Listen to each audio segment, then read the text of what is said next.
Welcome back, boxing fans, to breaking news. I already talked about this earlier on in a short, but I wanted to get into detail and praise both of these fighters for doing something fantastic, something that boxing fans have wanted, well, at least real boxing fans, and something both these fighters should be obviously praised for. Hats off to Shakur Stevenson and Gervonta "Tank" Davis for making this unification fight between two of the best, if not the best, two fighters at 135 pounds. This is their version of Leonard Hearns, right? Unification, two hungry, primed fighters taking on very dangerous opponents for very different reasons. Obviously, Tank Davis is a mini Mike Tyson at 135 pounds. Well, Shakur Stevenson is far more of that Floyd Mayweather, specifically that older version of Floyd Mayweather, right? A guy that just uses his counter-punching, defense, and just picks you apart and beats you just with his skill set. So it's going to be a really interesting fight. I don't know if it's going to turn out to be a great fight or one of the best fights of the year. But what I do know is this is a true legacy fight for these two dudes. The winner of this catapults probably into the top 5 pound for pound. I mean, I already have Tank Davis at number 5 on my list. But obviously Shakur, who I had at number 10, 9, 10, or 11, somewhere on the bottom of the pound for pound list, this definitely catapults him right into that top 5 if he's able to do the unthinkable and upset Tank Gervonta Davis. And truthfully, historically, when I was talking about two guys that were going to dominate the pound for pound rankings for the next decade, I was talking about Boots Ennis and Shakur Stevenson. So this is the first step for Shakur Stevenson to really sort of lay claim to that, right? By beating a pound for pound fighter like Tank Davis in his prime, at this point of his career, that shit is dynamite. Dynamite. It puts him right in the conversation with the Usyks, the Bud Crawfords, the Bam Rodriguez's, and the Inuis, and Tank Davis. But now, of course, Shakur would be elevated and be in that conversation. If Tank Davis can do what many people feel he can do, overwhelm Shakur with his power and speed, he's just going to solidify himself as one of the top 5 fighters in boxing, right? Many people don't have him number 5 on their list. This would be the kind of win where at that point you could not hold him back any longer, right?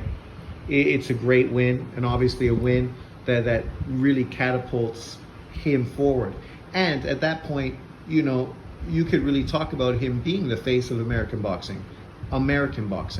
Obviously, the biggest pay-per-view star probably at this point would still be Canelo Alvarez, but the face of American boxing would be none other than Gervonta "Tank" Davis. This would be a huge victory for him, and something that people have been asking for him to do for years now, right? And if he's able to do it, then he shuts up all the critics, he shuts up all the naysayers, he shuts up everybody that said he was too afraid to take on the best fighters available. And for Shakur Stevenson, it's exactly the same. He literally proves everything he's been saying. All the fucking radical social media fucking stuff he's been going to war in, attacking everyone who's had a response towards him. This just solidifies everything he said. That he wants all that smoke. He ain't ducking no one. He wants the biggest and baddest guys in boxing. And this is just the perfect example of that. And then the winner of this inevitably is going to be facing Vasily Lomachenko in 2024-25 for unification. And that becomes kind of the cherry on top. If you beat Tank Davis and then go on to beat Vasily Lomachenko, at that point, Shakur Stevenson is literally in the conversation for pound number 1 fighter in boxing. Obviously, that depends on what Bud Crawford does, obviously what Usyk does and what Inui does and what Bam does. right? You can't speculate on the future because you're not sure what anyone's going to do, if anyone's going to take on equally sensational opponents and have equally successful outcomes. But, for Tank Davis, it's similar. If he goes on and beats Shakur and then beats Lomachenko, Jesus fucking Christ, man. That's exactly what people felt he could do, and we're waiting for him to actually do it, right? He would be a superstar at that time. Literally, really, right? Because stylistically, he's got everything boxing fans want. He is a mini version of Mike Tyson, right? If he goes on and stops the Shakur and then stops Lomachenko, that shit is legendary. At that point, the problem is now, who's left for him to fight, right? He basically cleared out 135 pounds.